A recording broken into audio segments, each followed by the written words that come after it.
ఇప్పుడు క్రికెట్ చాలా మ్యాచ్లు అవి అవుతున్నాయి. క్రికెట్తో పాటు మనకు వచ్చేది ఒకటి, ఈ క్రికెట్లో బెట్టింగ్లు చేసుకుంటూ ఉంటారు. ఆన్లైన్ కావచ్చు, ఆఫ్లైన్ కావచ్చు, ఏదన్నా కావచ్చు. ఇది ఒక వ్యసనం.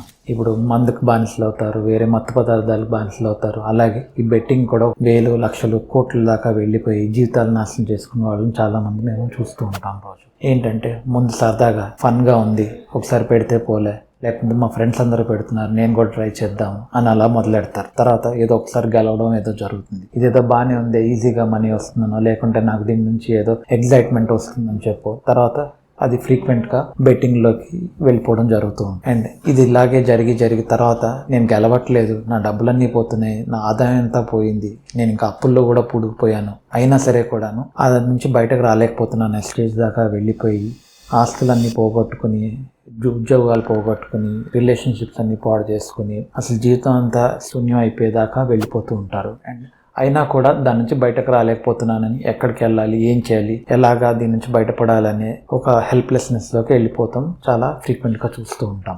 సో ఫస్ట్ థింగ్ దీనికోసం ఏంటంటే ఈ బెట్టింగ్లు కానీ ఏవి కానీ సరదాకి కానీ అసలు వాటిని జోలికి వెళ్ళకుండా ఉంటే ఆ ప్రాబ్లమ్స్ రాకుండా అరికట్టచ్చు. ఒకవేళ ఆల్రెడీ వెళ్ళిపోయిన వాళ్ళు ఉంటే అక్కడే ఆపేసేసి ప్రాబ్లమ్స్ వచ్చేంత వెయిట్ చేయకుండా కూడా ఇది సరదాగా ఉన్నా సరే కూడా ఇది మంచిది కాదు అని చెప్పి దాని నుంచి బయటకు రావడం చాలా అవసరం. ఆల్రెడీ ప్రాబ్లమ్స్లో కూడుకున్న ఒకవేళ మీకు తెలిసిన వాళ్ళు ఎవరన్నా కానీ ఇట్లాగా అప్పుల పార్లు అయిపోయి ఇట్లా ఉన్నప్పుడు దానికి ప్రాపర్గా సైకలాజికల్ హెల్ప్ తీసుకుని దానికి కావాల్సినట్టుగా కౌన్సిలింగ్లో ట్రీట్మెంట్లో చేయించుకుని దాని నుంచి బయటపడడానికి తోడ్పడవచ్చు.